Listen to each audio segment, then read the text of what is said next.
ఓం సాధకులారా, ఈరోజు అంశము ఈశ్వరుడు దయాళువు. ఈశ్వరుడు దయాళువు. పరమాత్మను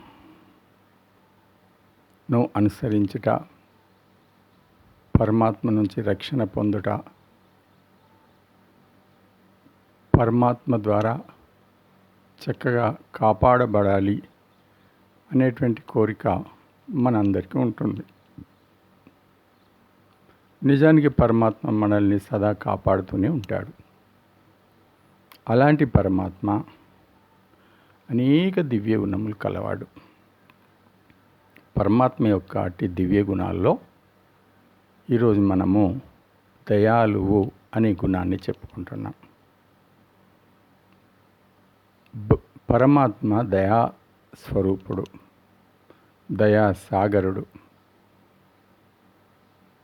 ఈశ్వరుడు దయామయుడు, పరమ దయాళువు. అనగా పరమాత్మ యొక్క దయ మనందరి మీద ఎంత ఉంటుందనేది పరమాత్మ యొక్క కార్యాలను బట్టి తెలుస్తుంది. తల్లిదండ్రులు తమ సంతానం మీద ఎంతో దయ కలిగి అట్టి దయ ద్వారా వాళ్ళకు చేయవలసినటువంటి సమస్త కార్యాలు పిల్లల కోసం చేసి పెడతారు. ఆ చేయడంలోనే వాళ్ళ దయ మనకు తెలుస్తుంది. అలాగే పరమాత్మ అత్యంత దయామయుడు, దయాళువు, పరమ దయాళువు. అట్టి పరమాత్మ తన దయాగుణంతో మన కోసము చేసే పనులను బట్టి అతనిలో ఎంత దయ ఉందో మనం తెలుసుకోవచ్చు. పరమాత్మ ఈ జగత్తును సృష్టించాడు. ఈ సృష్టిలో అతని సంతానమైన మనమందరము సుఖ సంతోషాలతో జీవించటానికి సమస్త పదార్థాలను ఏర్పాటు చేశాడు. భోజన పదార్థాలతో పాటు మన నివసించటానికి అవసరమైన సమస్తం ఏర్పాటు చేశాడు. అది పరమాత్మ యొక్క దయాగుణానికి మనకు నిదర్శనం. ఈ సృష్టి ఎంతో విచిత్రంగా ఉంటుంది. ఈ సృష్టి అద్భుతంగా ఉంటుంది. ఈ సృష్టి ఇంత అద్భుతంగా విచిత్రంగా ఎందుకుంది? ఈ సృష్టి ఇదే విధంగా ఎందుకుంది అనే ప్రశ్న అనేక మంది జ్ఞానులకు వచ్చింది. ఆ సూర్యుడు ఏమిటి, ఈ చంద్రుడు ఏమిటి, ఈ భూమి ఏమిటి, ఈ భూమి తిరగడం ఏమిటి, ఈ రాత్రింబవళ్ళు ఎందుకో, అలాగే మేఘాలు ఎందుకు వస్తాయి, వర్షాలు ఎందుకు పడతాయి, ఈ భూమి మీద కిరణజన్య సంయోగక్రియ ఎందుకు అవుతుంది, ఆహారం ఎందుకు ఉత్పన్నమవుతుంది, ఇవన్నిటినీ జ్ఞానులు చర్చించారు. పిదప చివరికి వారందరూ కలిసి ఒక చివరి నిర్ణయానికి వచ్చారు.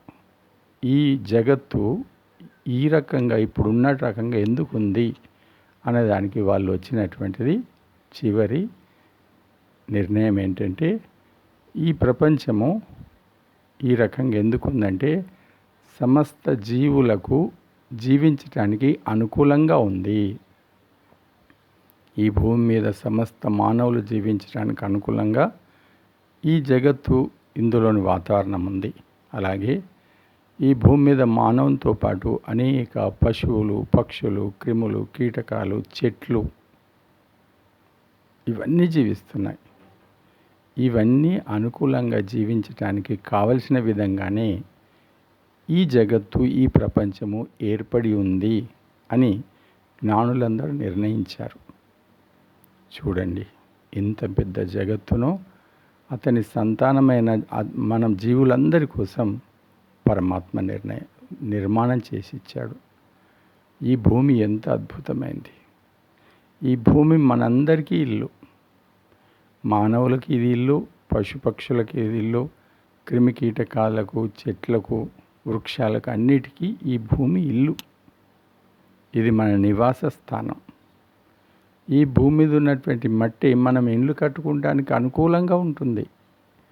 ఈ మట్టి ద్వారా ఇటుకలు చేసుకుంటాం, దాని తర్వాత ఇల్లు కట్టుకొని దాంట్లో హాయిగా జీవించడానికి ఆ రకమైనటువంటి భూమిని ఏర్పాటు చేశాడు.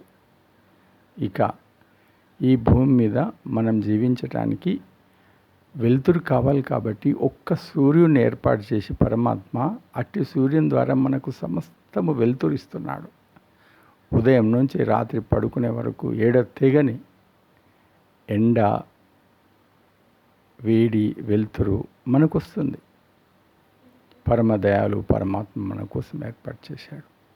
రాత్రి సమయంలో మనకు చంద్రుడిని ఏర్పాటు చేశాడు. మళ్ళీ మన కోసము రాత్రి పగళ్ళు ఏర్పాటు చేశాడు.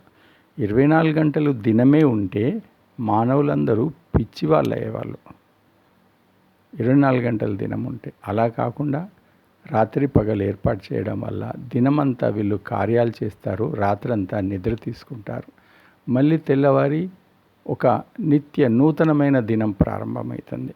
నిజానికి లోతుగా గమనిస్తే ప్రతిరోజు ఒక నిత్య నూతనమైందే.